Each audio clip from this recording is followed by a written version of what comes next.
कहती है जे हमारा लड़का से सारा टोरी करब तो चंपर सबो न मंगाई। ये मर्द तो बड़ा खराब खराब भी है, कमाए जाइए कि तू कमाता रहो। हाँ तो हम कमाता नहीं तो हमार पैसा चोरी काहे का करती है? चोरी करती है कि मांगती है तारा से प्यार से? तो कहो ना कि ए राजा जी तनी पैसा हमारे को मैं दे दी तो हम दे देवे करा के। कहो ना कह दो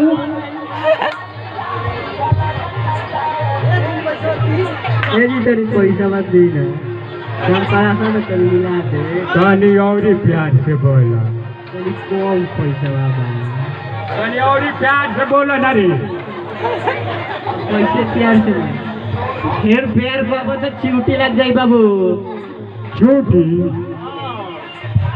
ये बेटा ओकरा वो ठलाली कोले बिया में चीनियो लगोले बिया का भी बबे बात में चिमटी लगले बात में हम नानू जने बेटा की बात में चूटी लागे जान दियो तब बुढ़िया से हम हटर सटल ना रह। हाँ बताओ वो सटर रहले हटल ना रहले सटल रही।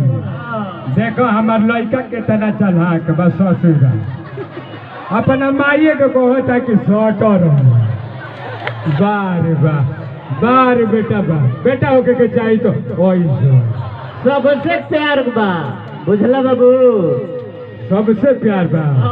तो बुझाता कि लड़को ससुरा प्यार कैले पहले बड़ा बेटा ना ऐसे हम ये सब कर सकीले तारा रहते हुए। कौन ठीक भाई अब जवान हो गई बारा तो हम जवान कहाँ बनी, अभी 12 बरिस मेरी भइल। 12 बरिस के भइल हई लोग कहता कि 55 बरिस के भइल बा। लोग नु कहता तू का कहता ना, तू नहीं खचिन हो तो हम तो चिन्हते बानी कि आजुए भइल हो। ई तो सही बना। हाँ तो ठीक है जान जी आइल बानी। अरे वह यहाँ से बात सुन ए बाबा कहता नहीं कि सब कहता कि 55 के बाद, लेकिन बुढ़वा तो लगा था कि एकदम 55 के बाद। हाँ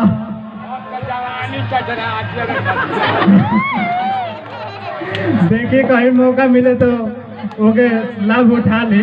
बाबू हमारा ऐसा ना कर सकेले का हो बाबू, ऐसा करे बो ना हो बेटा ऐसे कैसे हो। हाँ ऐसे ना करिए ठीक बा, हमार बुढ़िया भाग न जाई हो। अगर भैया हम आप लोग से कहल चाहता नहीं।